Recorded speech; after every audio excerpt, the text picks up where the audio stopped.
Não, você fez isso.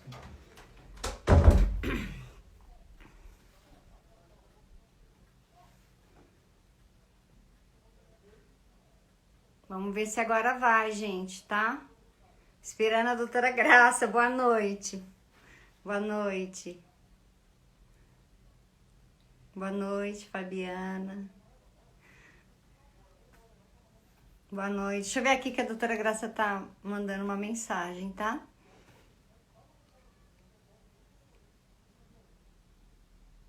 Boa noite.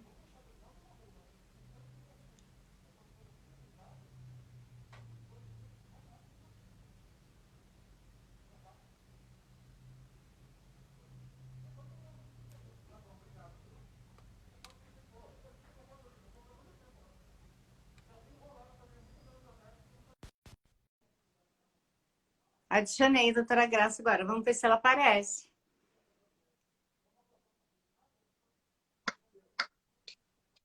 Tereza, que coisa!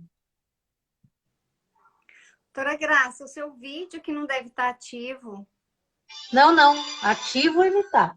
Oi, pai. Isso eu já chequei.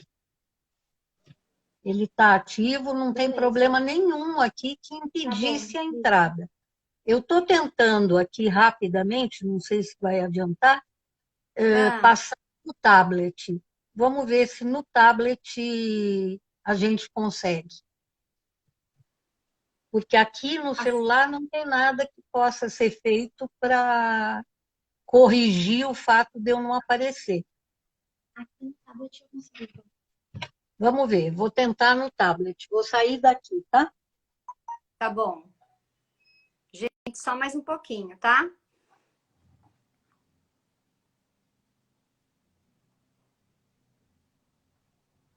Estranho, ela não tá conseguindo. Ela tá aparecendo o áudio, mas não tá aparecendo.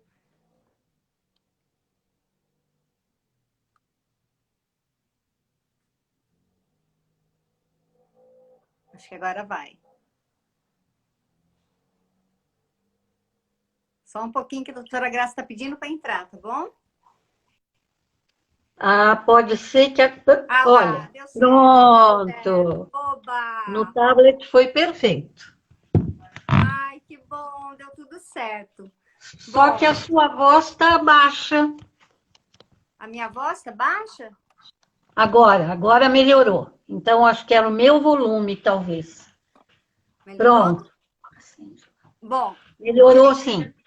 eu acho que a senhora já é super conhecida, né? Até dispensava, mas claro que eu faço questão de apresentar, né? A doutora Graça é psiquiatra e psicoterapeuta junguiana, não é, doutora Graça?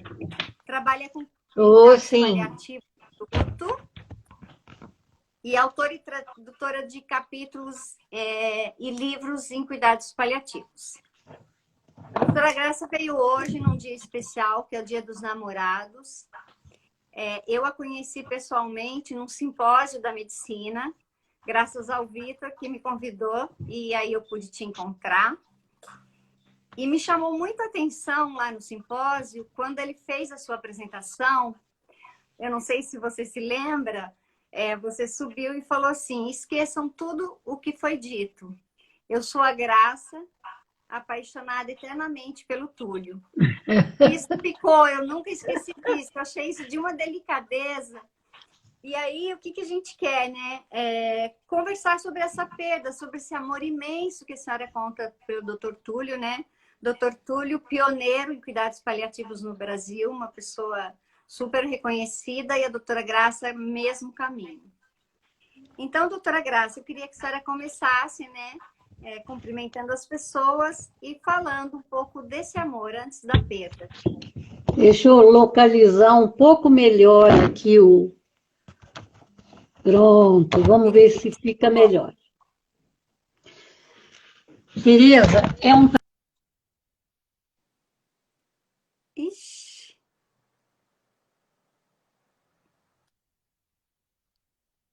Localizando o tablet aqui, porque o tablet de... Peraí, deixa eu fazer uma coisa, é melhor do que eu ficar tentando não virá-lo. Isso, fica à vontade. Arruma aí, fica confortável, não tem nenhum problema. Isso. Pronto, agora a gente não vai mais ter problema, eu suponho. Peraí, deixa eu pôr assim. Peraí, deixa eu encostar. Não, fica quietinho aqui. Aí, não. Suzala entrando. Oi, Suzala. Oh, mas que coisa, hein?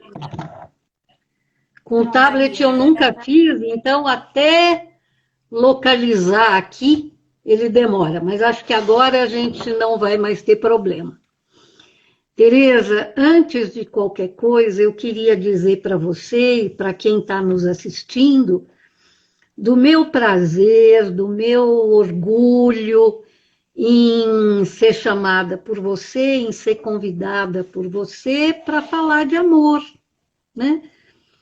A gente tem isso, acho que quase todos nós, se não todos, né? A gente tem isso, talvez, como tem o amor, talvez, como o valor mais importante da vida de qualquer um de nós, né? Então, poder falar dele num dia em que as pessoas estão celebrando o amor, né? Aqueles que têm companheiros e aqueles que não têm mais, ou que não têm mesmo, porque por enquanto não encontraram o seu amor, mas que nem por isso precisam deixar de comemorar o Dia do Amor hoje, né? Então é um prazer e um orgulho ter sido convidada por você para falar sobre esse sentimento que inunda a alma da gente de toda vez que a gente olha para o ser humano ao lado da gente, né? Ou pelo menos deveria ser assim, né? Sim. Muito obrigada pelo convite e espero que a nossa conversa agrade a todos que estão nos ouvindo, porque a mim agrada profundamente, Tereza. A mim também, doutora Graça. Estar próxima de você de qualquer forma me agrada, porque você é de uma ternura e de uma amorosidade que irradia, e eu sempre vou repetir isso. Ué, que coincidência, eu ia dizer exatamente o mesmo de você. Obrigada, doutora Graça. E acho que a senhora falou é muito certo. Não só quem perdeu alguém, porque assim, você pode estar sozinho por uma escolha da vida, porque alguém foi embora sem escolha, ou porque alguém escolheu sair da sua vida, ou porque alguém não chegou ainda na sua vida, né? Mas o amor tem que ser comemorado.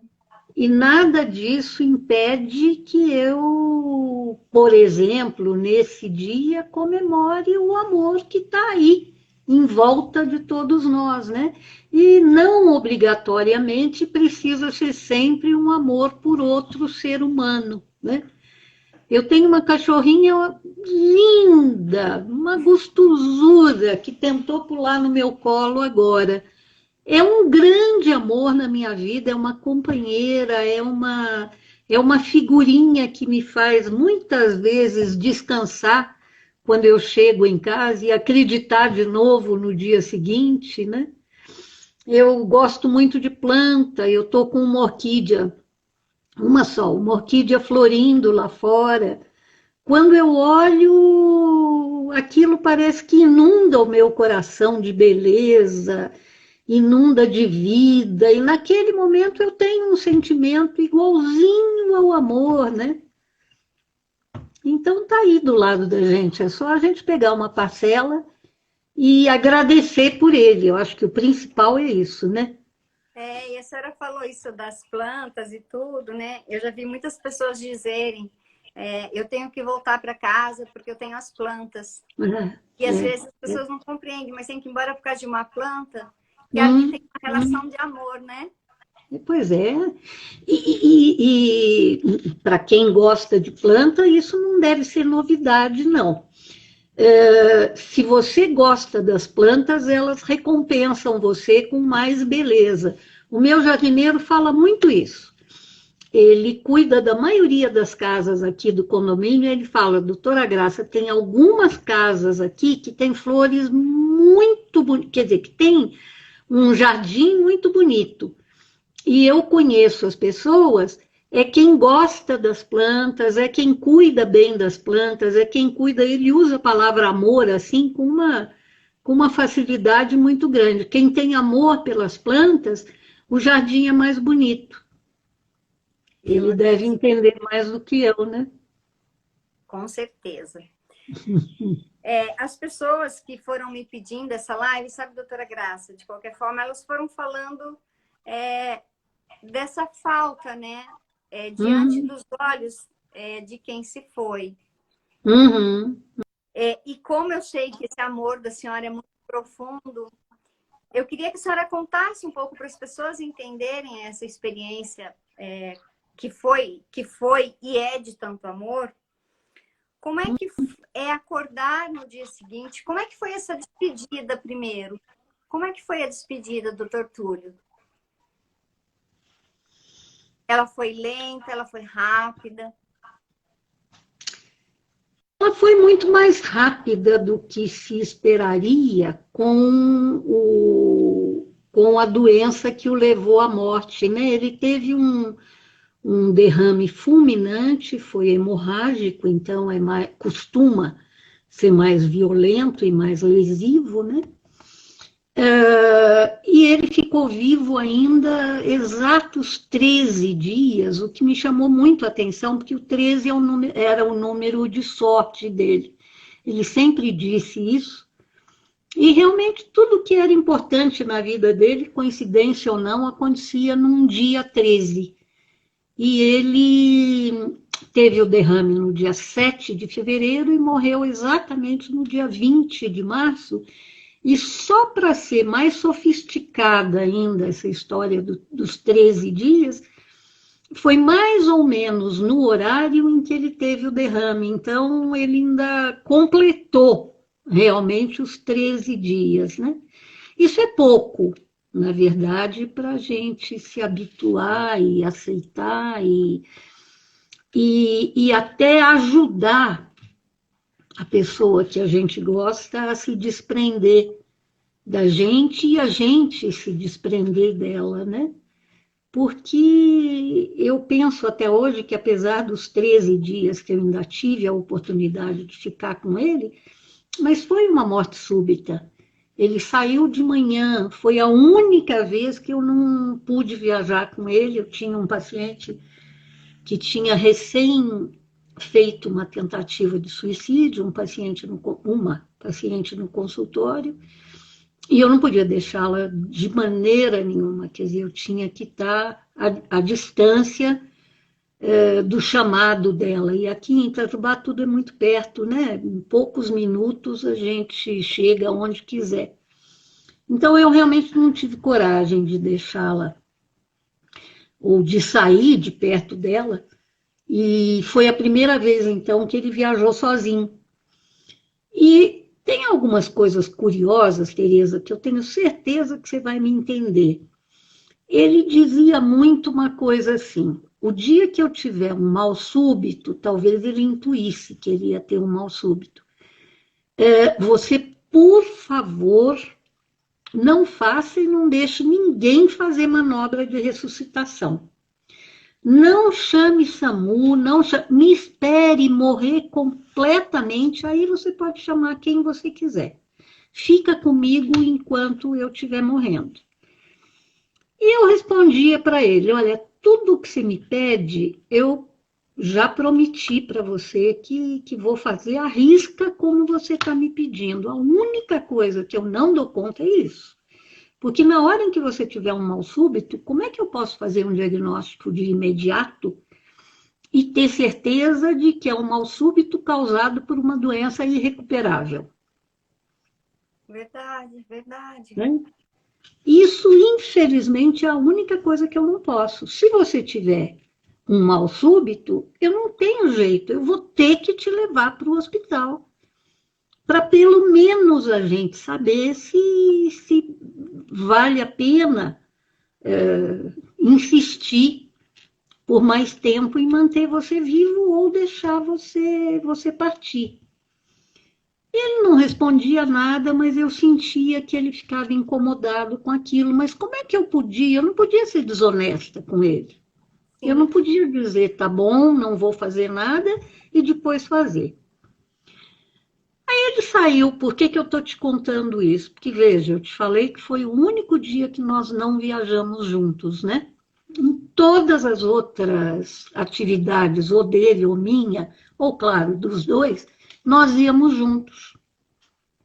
E foi justamente aquela em que ele teve o tal do mal súbito, algumas horas mais tarde, ele tomou café, eu saí para trabalhar, a gente se despediu, porque o motorista estava esperando por ele lá embaixo para levá-lo a São Paulo. Ele não gostava mais de dirigir, era sempre eu que dirigia. Quando eu não podia ir, como nesse dia, ele tinha um motorista da confiança dele, que é um grande amigo nosso até hoje. E foi justamente nesse dia, depois de uma despedida de até a noite, então, né, porque ele voltaria à noite, que ele teve o derrame e imediatamente ele perdeu a consciência, né? Então eu não consegui mais falar com ele, eu consegui contato qualquer, todo mundo conseguiu muito pouco contato com ele a partir do momento em que ele caiu no chão. Até hoje eu fico pensando, o quanto será que a gente tem poder? Talvez não tenha, talvez seja só coincidência, mas o quanto a gente tem poder, eu quero acreditar, pelo menos se eu amo tanto a outra pessoa que eu não quero que ela sofra, ou que ela tenha conflito, o quanto será que a gente tem poder de fazer algum combinado com o chefe lá em cima, dizendo para ele alguma coisa assim. Você sabe que eu até enxergo o Marco Túlio, ouço o Marco falando isso, porque seria bem dele. Olha, cara, tô pronto, querer, não queria, mas tá bom, eu vou. Agora me faz uma coisa, a Graça não vai dar conta de muita coisa. Se for muito cruel, ela não vai dar conta. E eu preciso que ela fique viva e continue trabalhando, inclusive nas mesmas coisas que a gente fazia. Então, poupa o máximo possível que você possa poupá-la. Aí ele me poupou 2 vezes. Quando eu cheguei em São Paulo, no hospital, tudo já tinha sido feito. Pessoas que não tinham, para quem ele não tinha pedido que não o levassem para o hospital, é que o levaram. E eu não tive o conflito de ir agora, levo ou não levo. Mais ainda, 13 dias depois, ele morreu bem cedinho. Eram 15 entre 6h30 e 15 para 6 da manhã, da madrugada, que ele morreu. Eu sei disso porque eu tenho um relógio antigo aqui em casa, que é relógio dos 2 lados. Então eu parei, quando eu voltei para casa, eu parei o relógio, um lado às 6h30, um lado às 15 para 7. Ninguém sabe por que está parado, mas eu sei. Porque foi exatamente neste momento, entre 6h30 e 15 para 7. Por que eu sei com tamanha precisão? Porque ele estava muito mal e tudo indicava que ele morreria naquela noite e eu não quis dormir. Então eu fiquei acordada a noite todinha. Mas o sono me venceu exatamente às 6h30 e quem notou isso foi a enfermeira, que estava por ali ajeitando o travesseiro dele e tal. Ela me falou depois, a senhora fechou o olho, eu olhei, eram 6h30, quando eram 15 para 7, como a senhora não estava mais prestando atenção nele, então eu quis voltar logo. Às 15 para 7, porque eu anotei, eu entrei no apartamento dele, a senhora estava dormindo ainda, e ele tinha morrido. Tanto que eu acordei com ela agachada do meu lado, fazendo um toque no meu joelho muito delicado e falando com uma voz calma, calma, calma, doutora. Ele foi. Então, até hoje eu me pergunto, Tereza, quando a gente ama muito, a gente consegue até nessa hora proteger a pessoa que a gente ama? Eu acredito que sim, doutora Graça. Estou arrepiada com o que a senhora está dizendo, assim. Estou Eu me arrepio de emocionada mesmo. contar até hoje, Tereza. Estou muito emocionada. No livro da Ana Coradazzi, tem um capítulo de uma mãe que fica velando o filho doente e que não sai ao lado dele. Você leu? Li. O Esse livro único é dia, de maravilhoso. dia sem dormir, que ela vai para um outro quarto, que pedem para ela descansar, ele morre exatamente no minuto em que ela sai do quarto. Naquele momento, né? Como É. se entendesse que a mãe não dava conta de ver a partida dele naquele momento, né? Que deu conta, ficou ali o tempo todo. Então, me dá a sensação de uma proteção. Eu espero você sair para ir, tá bom? Como se... não dá essa sensação? Tereza, a gente que lida, você também, claro, mas eu lido ainda ali, na beira do leito, né? Com o doente morrendo, o número de vezes que alguém da família, frequentemente é a pessoa mais ligada ao doente, ou é o marido, ou é a mulher, mas frequentemente alguém chega para mim no desespero do luto e na culpa de não ter podido, a expressão é ouvir o último suspiro, e vem me dizer, eu nunca vou suportar a ideia de que eu fiquei com ele o tempo todo e não fiquei exatamente no último momento. E uma coisa que eu digo, eu falo para a pessoa, eu não posso garantir para você que isso é verdade, mas eu tenho, inclusive, nessa hora eu falo para o paciente, para a pessoa, para o enlutado, inclusive por experiência própria, eu tenho a convicção, e ninguém me tira essa convicção, que o último ato de generosidade a pessoa faz poupando quem vai sofrer muito mais do que o tolerável, vendo, por exemplo, o último suspiro, a última batida do coração, porque o número de vezes que isso acontece não pode, eu digo para o enlutado, não pode ser coincidência, não cabe para mim que seja coincidência, é um ato de generosidade, ele não pode fazer mais nada.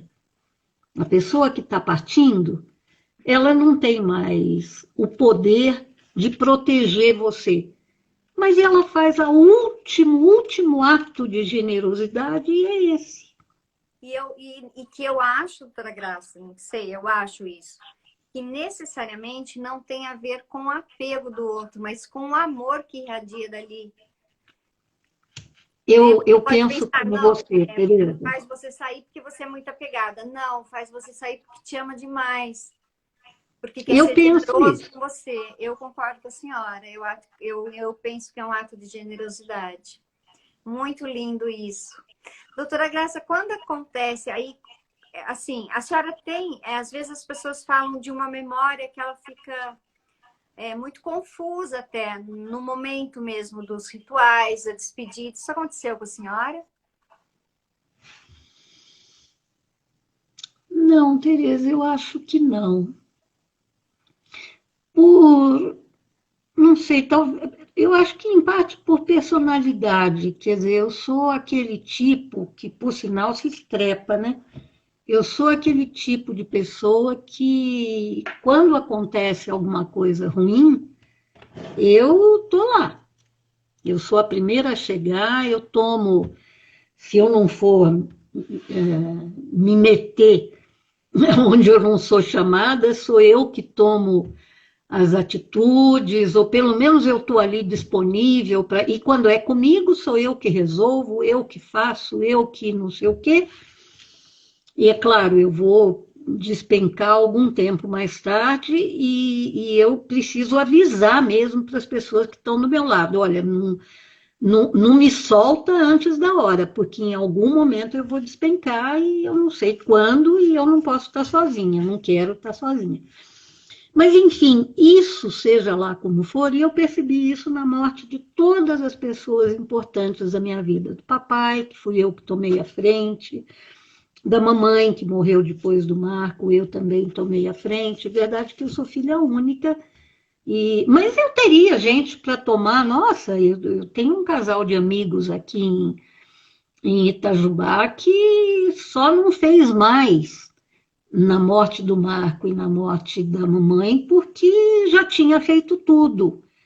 Então eu tinha, assim, alguém que, se eu despencasse, podia fazer tudo, mas eu acho que é a personalidade mesmo, né? Suponho eu. Então, isso, de certa forma, me protege daquele primeiro choque, né? Ou melhor, se me protege, não sei, mas a minha, acho que não me protege, não. É que a minha atitude frente ao choque enfim, É muito é ativa. ficar ativa, né? E resolver as coisas. Então, nos primeiros tempos, isso me protegeu. Agora, eu me lembro, é engraçado que de tudo da morte dele, isso acontece com todo mundo, né? A memória fica meio fluida, né? Você não tem uma lembrança factual, momento a momento. Algumas coisas Isso. importantes ficam muito gravadas, né? E você sabe a coisa que ficou mais gravada para mim, por incrível que pareça, embora eu me lembre de tudo, até porque eu quis escolher as duas músicas que a gente cantava um para o outro, né? Ah, me conta Duas a músicas. música. A dele, para mim, as duas eram do Tom e do Vinícius. A Tá. dele, para mim, era. Ih, eu sou horrível para nome de música, mas dizia. Eu vou me lembrar daqui a pouco, não vou cantarolar porque ninguém merece, né? Mas só vou falar a letra da música, mas eu sei, assim, eu sei e você sabe, já que a vida quis assim. Sim. Essa ele cantava para mim. Ah, E a que eu cantava para ele, ou eu pelo menos dizia que era a minha música com ele, dizia que. Essa eu acho mais difícil ainda de me lembrar para cantarolar, mas dizia que, enfim, que eu nasci quando ele apareceu na minha vida. Eu vou me tá. lembrar daqui a pouco do Tá. nome dela, A mas senhora era colocou como essas músicas para tocar? eu coloquei esse casal de amigos, fez tudo isso para mim com um amor e um cuidado que Uma faz com que eu delicadeza. seja devedora deles pelo resto da vida. Ele imaginava que fossem essas duas músicas que eu quisesse, mas me perguntou, baixou a música, levou, foi no caminho baixando, porque ele foi cremado. Aqui em Itajubá não tem crematório, a gente teve que ir até o Vale do Paraíba, né? Dá umas 3 horas. Ele foi baixando, ele foi organizando as coisas para mim.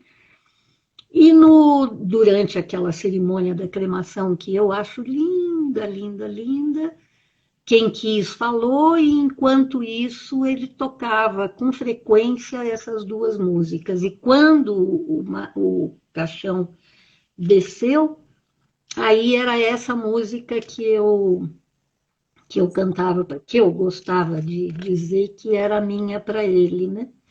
Lindo. E E aí voltamos. Terminou tudo, voltamos. Eles me deixaram em casa, esse casal me deixou em casa, insistiu muito para ficar comigo, mas eu realmente não gosto. Mesmo sendo eles, a hora que a coisa está muito doída, pelo menos por algum tempo, eu quero ficar sozinha, né? E eles entendiam isso perfeitamente. Eu entrei em casa e eu estava muito cansada, cansada até fisicamente também, e deitei na cama, deitei no meu lado da cama. naquele momento foi a caída da ficha, sabe? Do meu lado tinha um vazio que nunca mais eu ia preencher, né? O lado fatal da Aquela, Elizabeth.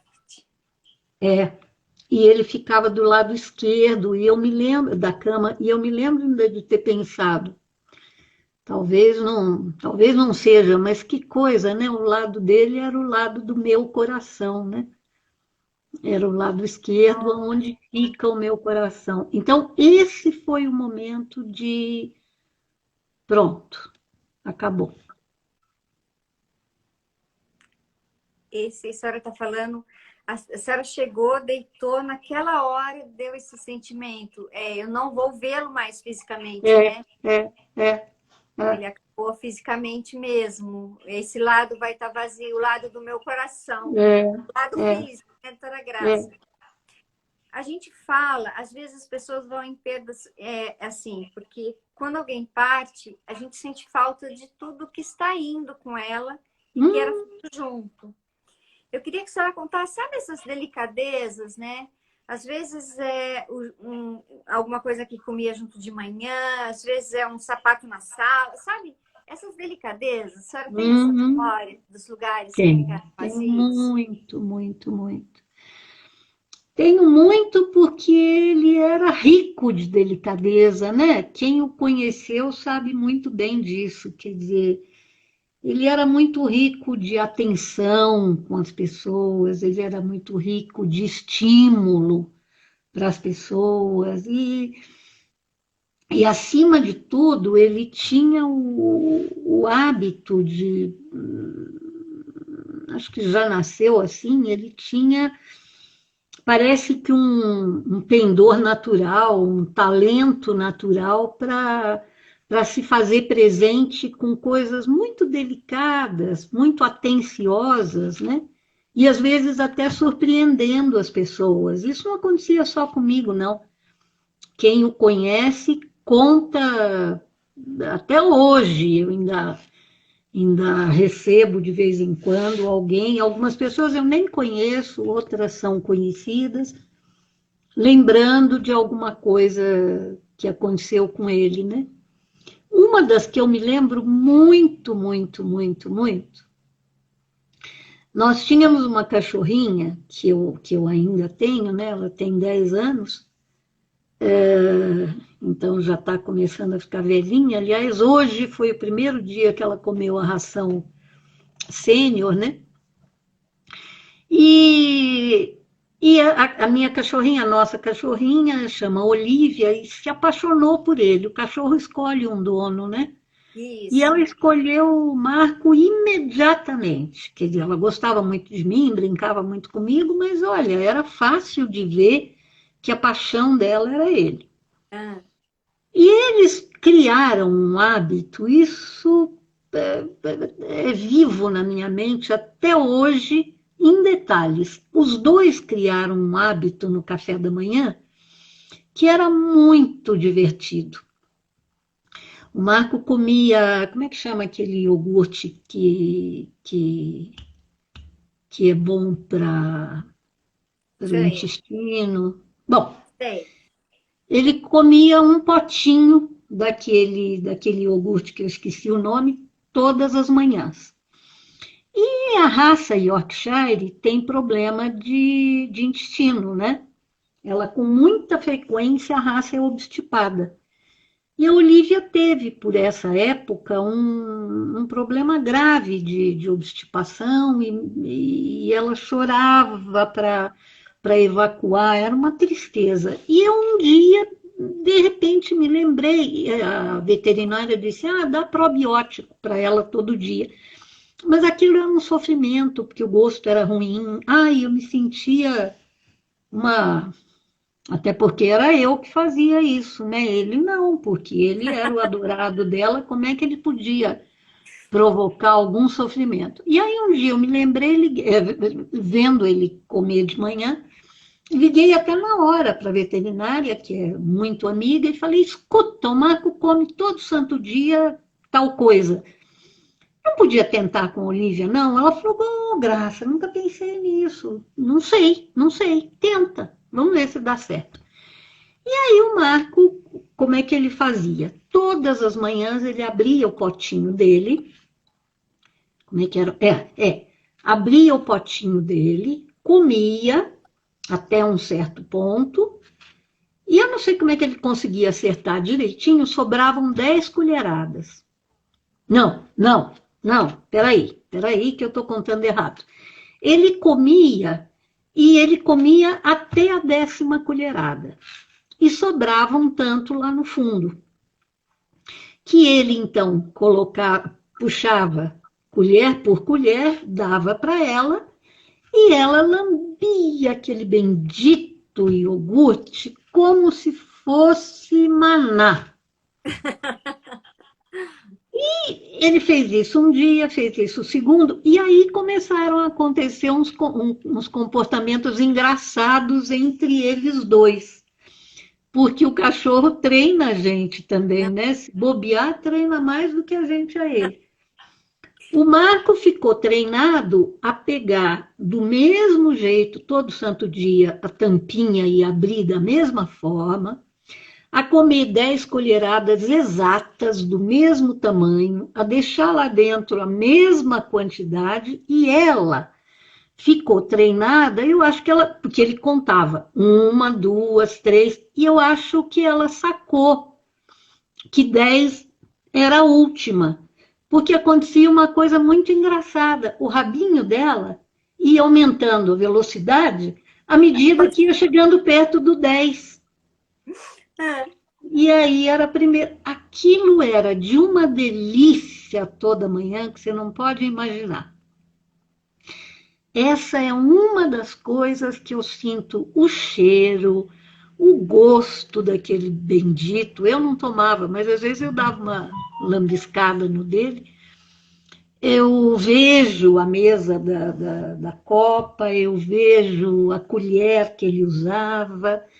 E agora, nunca mais eu consegui que ela tomasse o iogurte de jeito nenhum. Nem na colher, nem misturando na ração. De jeito nenhum, acabou. Nunca mais ela comeu.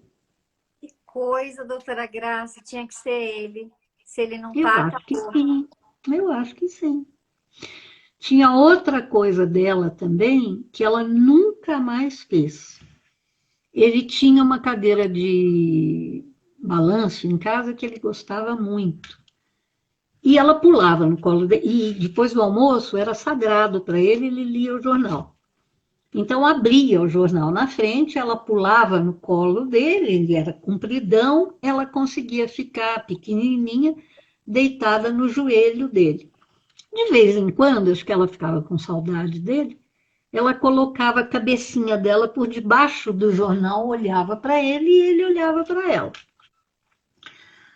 Aí ela botava a cabecinha para fora outra vez, acho que já tinha ficado satisfeita, né? E assim ficavam eles ali brincando de olha para mim, eu olho para você, acabei o jornal.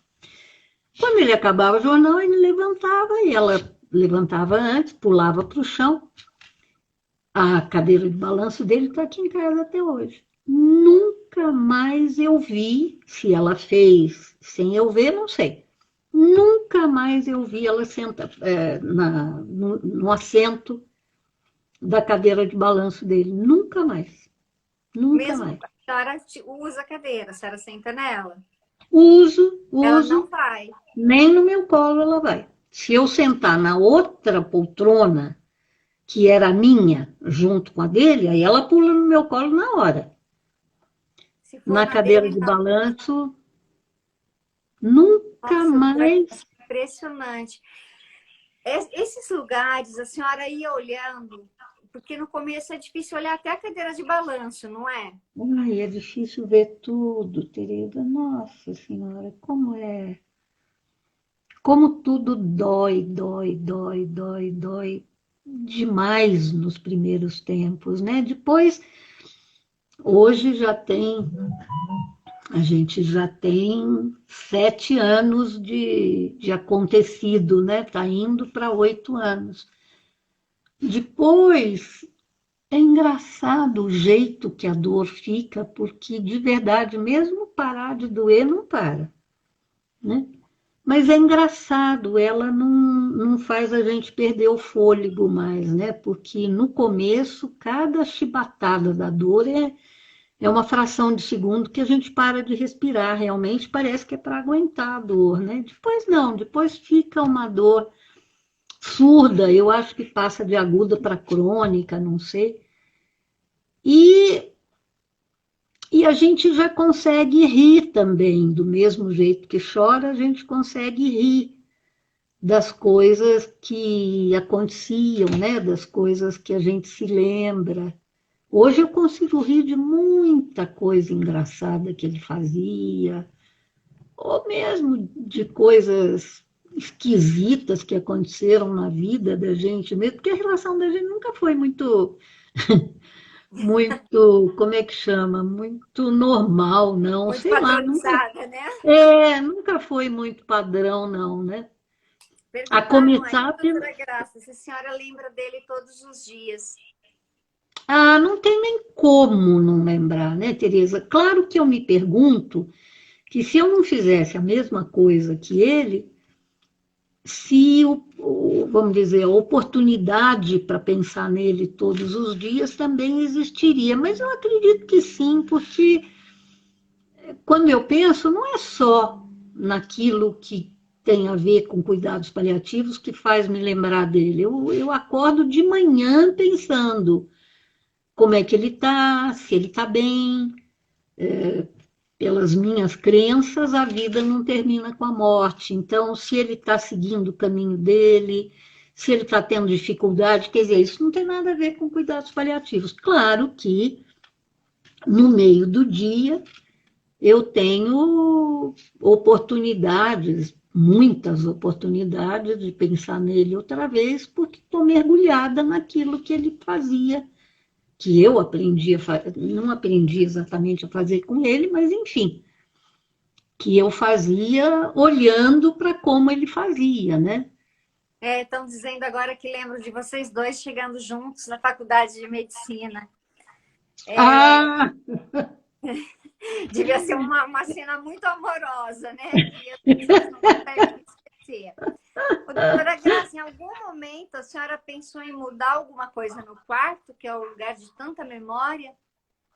A cama, alguma coisa? A senhora teve... Isso é muito singular, né? É muito individual. eu não dou muito certo, quer dizer, eu não sou parâmetro, eu não me encaixo muito bem, eu acho que eu não dou muito certo com o jeito que o luto vai sendo elaborado, né? Porque eu acho, não sei, sou eu que acho, que o meu luto hoje em dia está bem elaborado, mas você não tem ideia de quanta coisa ficou absolutamente imutável em casa, porque era dele. Para começar, estou até olhando para lá, para começar um porta-chapéu na entrada, onde todos os chapéus dele estão pendurados, ele adorava chapéu, e um guarda-chuva curtinho dele, né? E ali não, eu não estimulo ninguém a pendurar a bolsa ali quando chega na minha casa, não, sabe? Porque assim, de verdade mesmo, não é um porta nada, é um porta-chapéu do Marco. Então, meio que assim, não, isso aqui é dele, não é É para gente sagrado. usar. É, é, é. As fotos dele, nenhuma saiu do lugar, nenhuma, também não pus mais, mas nenhuma saiu do lugar. O que mais? Ah, quando quando ele morreu, passado algum tempo, eu vendi o apartamento da cidade, porque na verdade eu só fui para o apartamento porque ele me pediu que dessa vez a gente não morasse no mato. Ele não queria mais nem dirigir e muito menos queria ficar dependente de mim, e nem de motorista. Eu propus de tudo para ele. A gente compra um flat pequeno em Itajubá, bem pequeno, só para nós dois. Quando a gente não quiser voltar para o mato, não volta, fica lá. Mas vamos comprar no mato. Mas ele ficou firme e eu. Quando a gente casou, Tereza, ele não sabia disso, não. Não me lembro nunca de ter contado para ele, então ele foi embora sem saber, pelo menos assim, explicitamente. Mas quando a gente se casou, eu falei para mim mesma, nossa, tudo quanto é terapeuta de luto que estiver me ouvindo agora, a começar por você, Oh, vai se, ai. vai se arrepiar, mas olha, não voltaria atrás e não mudaria nada. Eu me lembro perfeitamente de ter dito para mim, a gente vai ter pouco tempo. Então, nada vai ser mais importante do que ele na minha vida, mas nem. Eu me lembro que eu deixei de terminar um curso de pós-graduação em cuidados paliativos porque ia me roubar muito tempo, né? O curso do Palium. Eu fiz só a primeira parte, não fiz a segunda parte. Acho que ninguém faria isso naquela época, nem eu.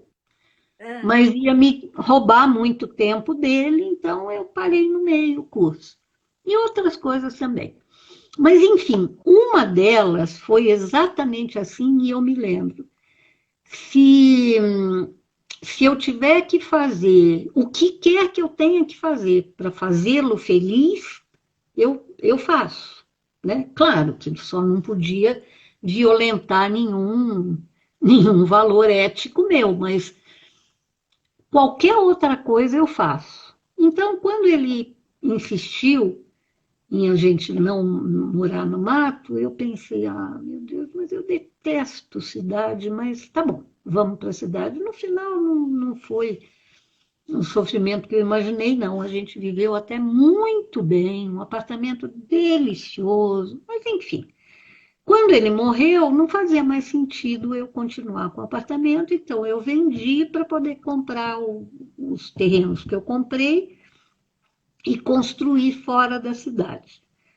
Quando aí me indicaram uma arquiteta jovenzinha que eu amei, foi uma simpatia assim imediata, à primeira vista, e ela me fez um projeto que é a coisa mais querida que eu já tive em toda a minha vida, né? E eu pedi para ela, isso eu me lembro perfeitamente, ela foi primeiro no meu apartamento, para a primeira conversa nossa, e o que eu pedi para ela foi assim, você pega este apartamento e leva ele, sob forma de uma casa, para o lugar onde eu for. Na verdade, ela não fez idêntico, não. E eu concordei com as mudanças que ela propôs fazer. E gostei muito das mudanças, mas o meu pedido teria sido, eu quero continuar vivendo no mesmo lugar que eu vivi com ele, né? Só que com mato em volta em vez de prédio em volta, né? Então, Mas você sabe que um terapeuta do luto, eu aprovo super isso. A senhora procurar lugares para a existência dele. Porque, assim, algumas coisas eu acho que elas são preocupantes, né? Como a senhora falou, o meu luto estava bem elaborado, tudo, mas eu sinto dor às vezes, eu lembro dele todos os dias, e eu acho que tá certo lembrar. Mas me chamou a atenção que a senhora falou uma coisa muito bonita, mas eu também dou risada. E eu acho que a gente pode lembrar todos os dias de quem a gente ama e não claro, tá aqui. O que a gente não pode é ficar todo voltado para só dor. sofrer, né? Todo. Então, uma parte nossa, né? A Maria Helena falava muito isso, né, Maria Helena Franco? O luto é um ponto. Inicialmente é o coração inteiro. Depois ele vai virar um ponto. E o ponto não vai sumir. Esse ponto vai estar com você até seu último dia. Porque você é a Graça que foi apaixonada pelo Túlio. Senão você nega a sua história. O que me chama a atenção é quando realmente fica só voltado para a dor. Agora, ter o cabideiro com as boinas eu acho maravilhoso, por exemplo, né? Algumas coisas a gente precisa para enxergar o mundo físico do outro, né? E te faz bem, não te faz mal, né? Não mantém Então, você na dor. me faria mal se eu não tivesse preservado coisas importantes para ele e que aí se tornaram para mim também, se eu não tivesse preservado com esse respeito que eu tenho pelas coisas e com essa. Você falou em santuário, é esse o sentimento mesmo que eu tenho. Quer dizer, ali é um local onde eu cultuo a memória dele, né? Quando nós construímos uma casa lá na Granja Viana, lá em São Paulo, perto de São Paulo, ele quis chamar a nossa casa de Solar do Abacateiro porque ele tinha se apaixonado por um abacateiro centenário que tinha no... que era lindo mesmo, que tinha... Nós construímos a casa embaixo do abacateiro, olha que loucura, né? Aí a gente teve que fazer dois telhados, um de concreto e por cima do telhado de concreto, que ia ficar muito áspero, o telhado de telha mesmo, né? Então podia cair à vontade, caía. Todo santo dia caía uma tonelada de abacate e quebrava a telha. Mas ele providenciava as reservas e ficavam até num quartinho que tinha para guardar isso, e a gente tinha caseiro, tinha que ter lá.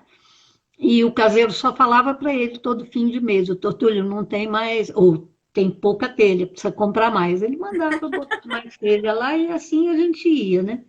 Ah, Aí quando a gente mudou para cá, eu não achei, eu procurei realmente um terreno com abacateiro, mas não tinha. Falei, bom, eu planto, eu faço nascer de novo, né?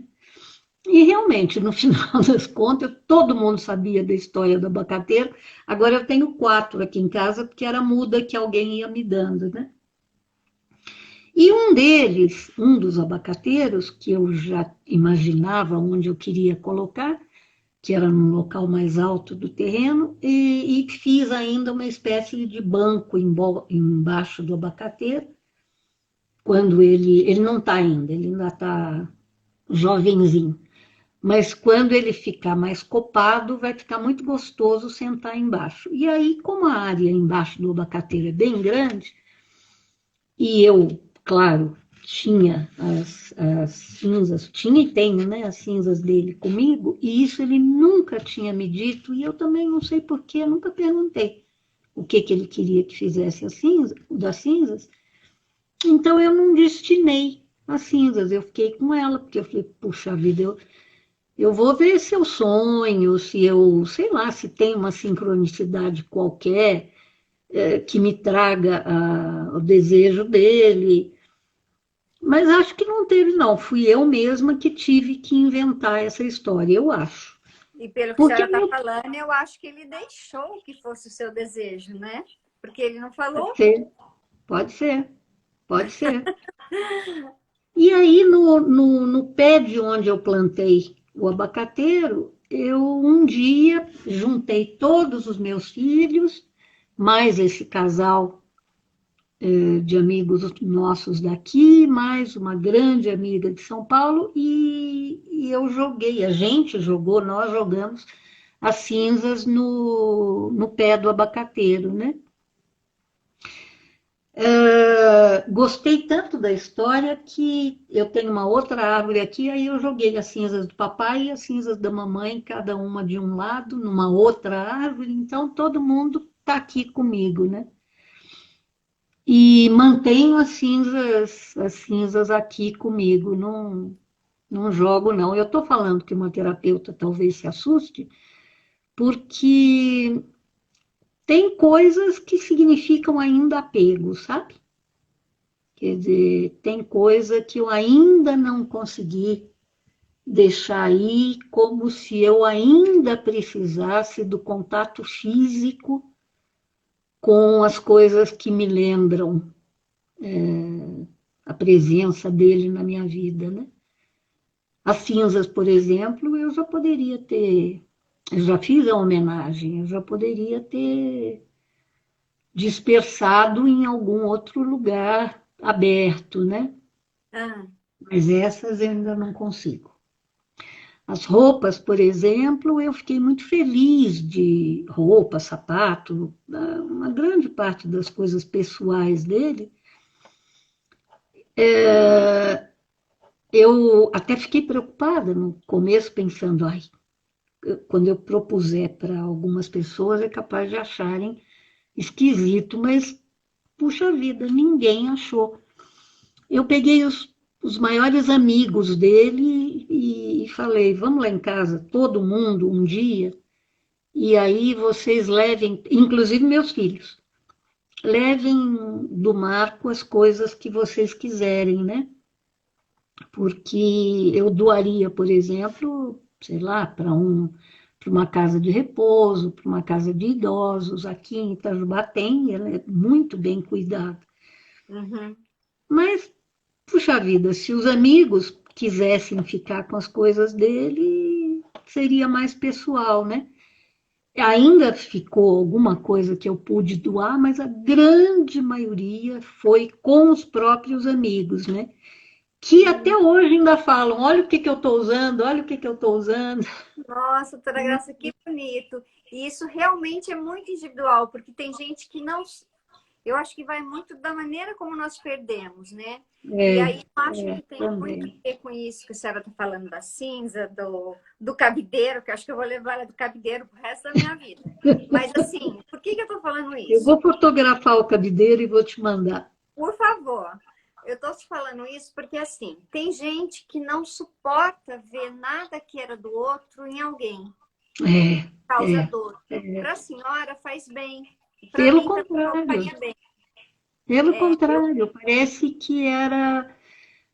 que eu imagino que ele gostaria, que para ele, que ele achou uma boa coisa, que ele ficou feliz, porque afinal ele está presente até fisicamente junto com pessoas de quem ele gostava, né? Eu acho Não que assim, sei. eu concordo com a senhora, né? Eu acho que a senhora deu o destino que é do amor mesmo. Tá bom para mim ver ali. Tem gente que não tá, mas para mim tá, me faz bem. Deixa eu só falar uma coisa. O Emanuel tá te mandando beijos. Aí ele ficou Ah, muitas vezes, tadinho, daí tô avisando. A o Ana Emanuel é um Peradar, querido. a Ana, a gente citou o seu livro quase agora, um capítulo que eu acho lindo dele, além de tantos outros, né? A Ana também tá aí, tá bom? Uhum, Fabiana tá aí te uhum. vendo, viu? Ah, que delícia.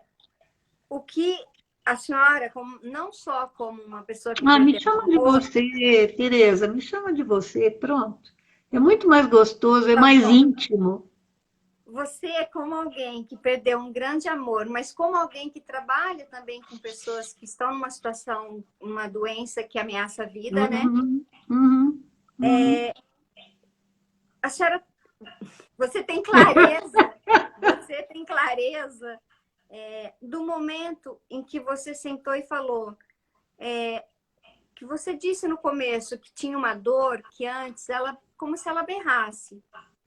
E à medida que o tempo foi passando, é como se essa dor fosse uma dor mais silenciosa, no bom sentido. Pode ficar que está tudo bem, você não está fazendo tanto barulho como antes, porque aquele É, barulho todo é o que faz a gente não suportar, né? Parece que não vai passar. é, é. Então é como se a dor Chega a dar pudesse também. medo, né? Eu acho que é meio louco o que eu vou dizer, mas é como se a dor pudesse afagar, né? Ela pode Pois ser é, companheira. Tereza. Então somos duas loucas, porque vou te falar, hoje, se ela demorar para chegar, ela não demora, ela não fica muito tempo longe, mas se ela ficar longe, eu fico sozinha. Essa dor hoje, ela consegue fazer companhia para mim. Não sou masoquista, ou pelo menos nunca soube que fosse, mas essa dor hoje é muito curiosa, porque ela é dor, eu não tenho a menor dúvida, quer dizer, ela me faz chorar, ela me deixa melancólica por um tempo, a ponto, às vezes, até de alguém que me conhece perceber, dizer, ih, hoje bateu saudade, né? Mas ela não só não me machuca como antes, como é muito esquisito, mas é exatamente isso que você falou, Tereza. Ela quase que é carinhosa comigo, a ponto de eu sentir, não sei te dizer, mas assim, a ponto de eu não querer ficar sem ela. Pronto.